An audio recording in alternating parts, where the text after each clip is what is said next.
5 things to know about the massive AT&T network outage. Tens of thousands of Americans had trouble making phone calls, sending texts, reaching emergency services, or even accessing the internet on Thursday because of a nearly 12-hour AT&T network outage. And at least one police department reported that its 911 line was briefly flooded with people dialing to see if their calls would go through from their cell phones. The alarm over an outage of a major cell network that at one point affected more than 70,000 customers is understandable. People have become deeply reliant on their cell phones for keeping in touch with work and family, getting directions, accessing the internet, and doing two-factor authentication for website logins, not to mention more serious tasks like calling for help when in danger. The incident also quickly raised questions about whether malicious activity could have caused the outage and could present an ongoing threat to U.S. cell networks. Although there is currently no evidence that bad actors were behind the outage, AT&T finally restored wireless service to all customers by around 3 p.m. ET, and the company said it was sincerely sorry to customers who was affected.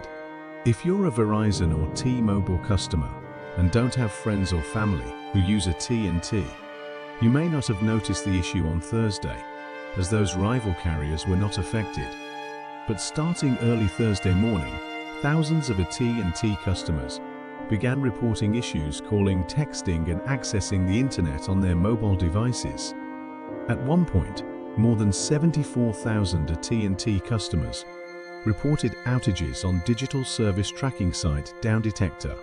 The figure only represents self-reported outages, meaning the true number of affected customers was almost certainly higher.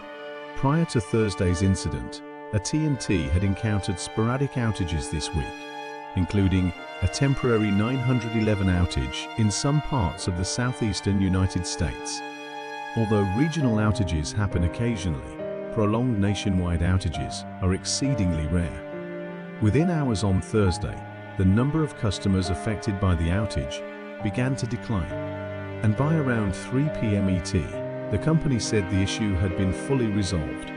Several local governments said on Thursday that the AT&T outage was causing disruptions, and that in some cases, AT&T customers were unable to call emergency services and would have to instead do so with a landline or a cell phone from a rival carrier. New York Police Department officials told CNN that they were not able to make calls or utilize emails on AT&T phones Thursday morning unless they were connected to Wi-Fi.